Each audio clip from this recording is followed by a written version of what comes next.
This is a slightly later post, but today was the nominations of the 97th Academy Awards, and I have some thoughts. First, there wasn't any real surprises. A lot of movies overperformed, and some movies underperformed from what I was expecting to see. But first things first, I am so disappointed in the Academy, and for all of you guys that did not support and watch Thelma. I believe that was one of the best movies of the year, and June Squibb gave one of the best performances of the year, and you guys should all go check that out. It's playing on Hulu right now, by the way. Okay, so some of the movies that overperformed. I think Emilia Perez did overperform.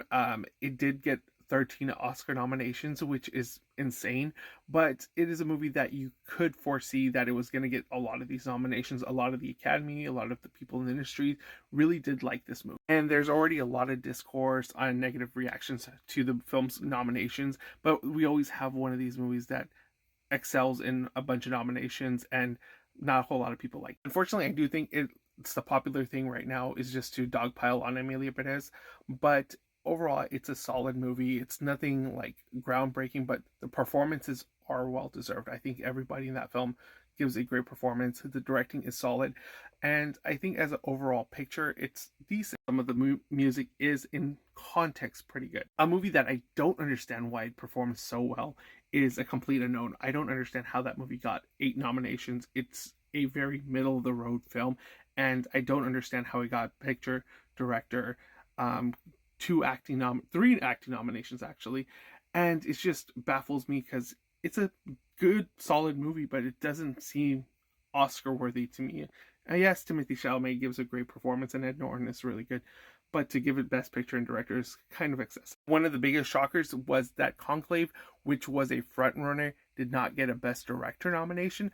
That seems insane to me because it was leading up to the point that it was going to be a race between Conclave, The Brutalist, Anora, and Emilia Perez, but it didn't get a Best Director nomination, yet it got like 10 other nominations, which is insane. I don't understand how that movie got like 3 other nominations and is not considered for Best Picture, which is insane. A couple surprise nominations was I'm Still Here. Now that's a movie I need to go check out. I was hearing rumors that it was going to be a contender for Best Picture and for Best Actress, and I did not see that it was going to be such a big nominated film. Now I need to go seek out this. I did hear a lot of great things about Nickel Boys, and I was surprised that it only got a Best Picture nomination with just one other nomination, and which is, deservedly, but I need to go check this one out. The Apprentice overshining.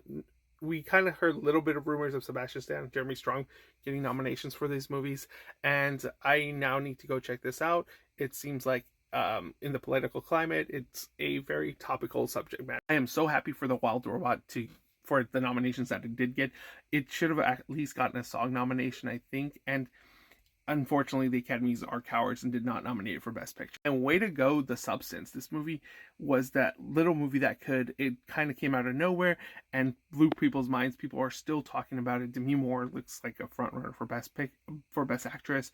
The fact that the movie got a screenplay, acting, and director nomination, which is insane, is really telling of how much this movie resonated with people and how it plays into the narrative of mortality and our appearances and the legacy that we leave behind. And it's just freaky as hell. Again, to sum it all up, there wasn't a lot of surprises. A lot of these movies, if you do follow the award circuits, these were the movies that were being nominated and talked about. There were a couple movies that people thought might get in, like Hard Truth or All I Imagine Is Light, but things like that.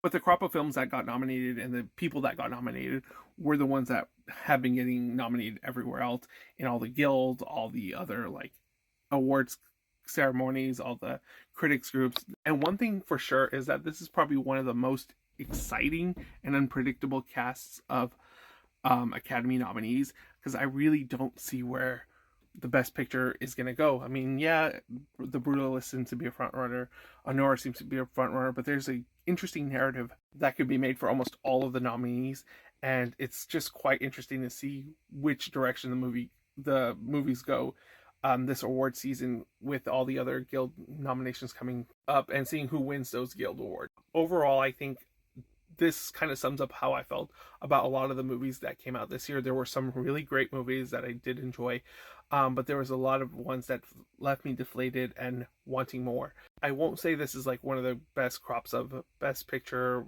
Award nominees, but there are some really truly special movies here that will probably be talked about for decades to come. After I watch a couple more of these movies that did get a lot of these Oscar nominations that I hadn't seen yet, I will give you my rundown of like my top 5, top 10 categories and rank all the nominees in the above the line categories. So keep an eye out for that video. And I still have my top 10 coming up pretty soon.